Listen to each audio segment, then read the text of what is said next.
কম সময়ৰ কাৰণে ঘৰলৈ অহা হয় একদম মানে খাবলৈ শুবলৈ শান্তি নাইকিয়া হৈ যায় আৰু পূৰা মানে বাৰী চাফা কৰি আছোঁ দেই এইফালে বাৰী চাফা কৰি আছোঁ আৰু এইফালে এইখিনি খৰি মানে কাইলৈ মানে শিৱসাগৰলৈ নিব ধান নিব মানে পোৱালি মানে ল'ৰাটোৱে সেইকাৰণে মানে মই ধান মানে ভিজাব লাগিব মানে সিজোৱা চাউলৰ ভাত খাবলৈ ভাল লাগে সেইকাৰণে মানে ইয়াততো মই সদায় আহি থাকিব নোৱাৰোঁ সেইকাৰণে মানে ধানখিনি মই শিৱসাগৰলৈকে লৈ যাব লাগিব নতুন নতুন ধান ন খাব লাগিব আৰু এতিয়া মানে একদম মুখ চুখ চাফা কৰিবলৈ সময় পোৱা নাই একদম জাবৰ জ্বলাই আছোঁ দেই ঘৰত মানে এইফালে চুলি তুলি একদম অৱস্থা নাইকিয়া হৈ গৈছে এইফালে জুই জ্বলাই আছোঁ আকৌ জুই আকৌ বেছিকৈ ফেচবুকৰ ভিডিঅ'বিলাকত দেখাব নোৱাৰি বোলে কিছুমান গাইডলাইন আছে সেইকাৰণে মানে অলপ চলপ আৰু পদূলি মুখত মানে গোটেই শিলিখা পাত পৰি অৱস্থা নাইকিয়া হৈ গৈছে জ্বলাই দিলোঁ মানে ঘৰলৈ আহিলে একদম সঁচাকৈ একদম শান্তি নাই আজি শান্তি নাই একদম মানে কৈছোঁ নহয় এমাহৰ কাম 15 দিনৰ কাম এদিনত কৰিব লাগে মানে মই এতিয়া পটাপট কামখিনি কৰি আকৌ ডিউটি আছে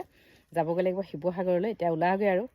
মানে ঘৰ দুৱাৰ মানে অৱস্থা নাইকিয়া হৈ গৈছে মানে ইমানেই লেতেৰা হৈ গ'ল নহয় ক'বই নালাগে মানুহ ভিতৰ বাহিৰ চাফা কৰি কৰি আমনি লাগিছে একদম মানে এতিয়া আজৰি হোৱাই নাই তথাপিও এতিয়া টাইম হ'ব যাবগৈ লাগিব আৰু মানে এতিয়া ৰাস্তা কিনাৰত জাবৰ জ্বলাই আছোঁ মানে এইফালে আমাৰ ঘৰত যে ইয়াত টকৌপাত আছে দেখিছেনে বাৰু টকৌ গছ আছে টকৌপাত কোনে কোনে চিনি পায় বাৰু মই ৰোৱা গছ দেই এইবিলাক